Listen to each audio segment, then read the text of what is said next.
It is not often that politicians on Capitol Hill can agree on anything, but there is one thing they can agree on. The Senate in the last few years basically doesn't do anything. It's completely dysfunctional. We're getting nothing done, my friends. We're getting nothing done. The Senate, as an institution, is in crisis. This is the worst do-nothing Senate. Washington is broken. One legislative tool that has made it easy to block bills in the Senate is the filibuster. In the United States Senate, each senator has the opportunity to analyze and present his views on pending legislation at considerable length. The filibuster was not created by the founders as is falsely believed by some. When the country was founded, the Senate rules said that senators needed 51 votes, a simple majority, to end debate and move to a vote on the actual bill. But in 1805, Vice President Aaron Burr said that the Senate should get rid of the rule to simplify the Senate rulebook. This meant that now any senator could debate a bill for as long as they wanted. So the Senate could never actually get to a vote on a bill. Doing so is known as a filibuster. The first filibuster happened 30 years after, but it wasn't used much.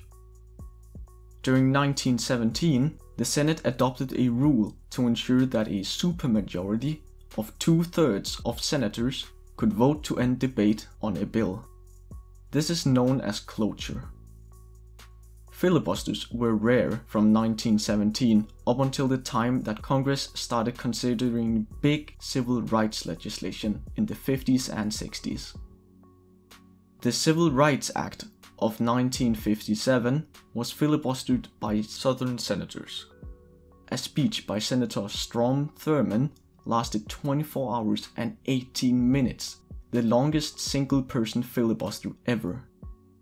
But the bill ended up passing anyway.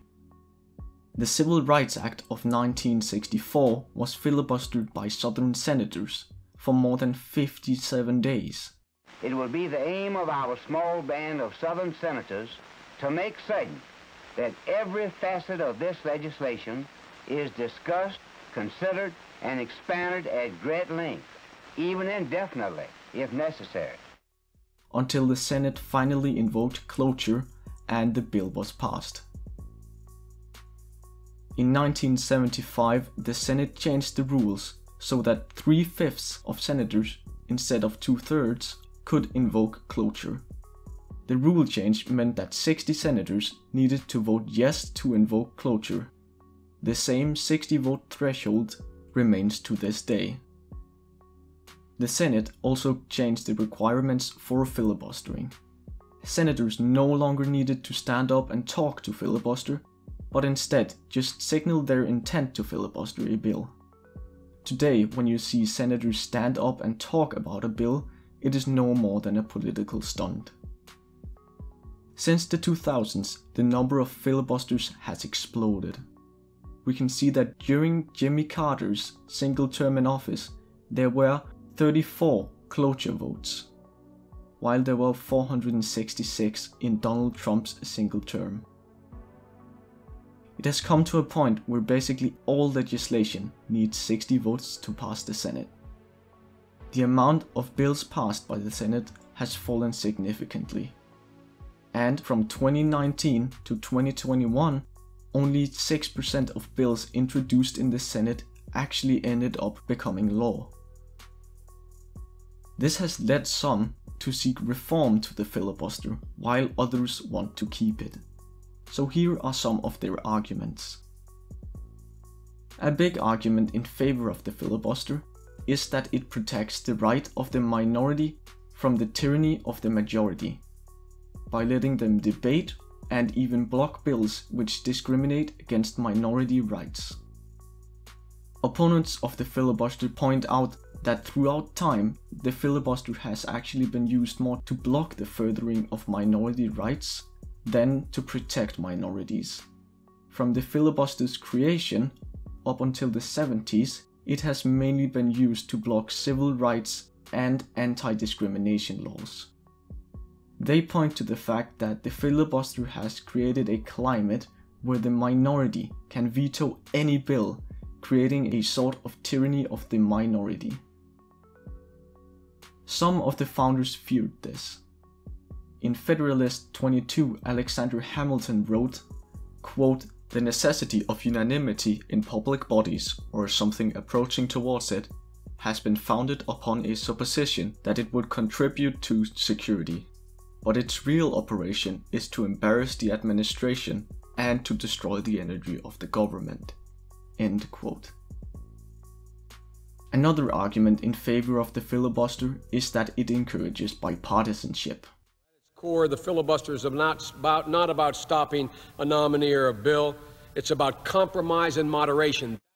The argument goes that if the majority want to pass a bill, they will have to moderate and compromise to gain the support of at least a few senators from the opposing party.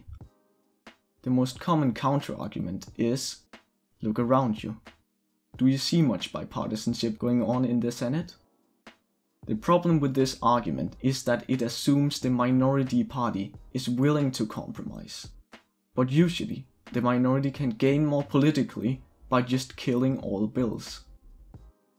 Then, when the next election cycle rolls around, they can say, "The majority party did nothing for you, vote for us and we will."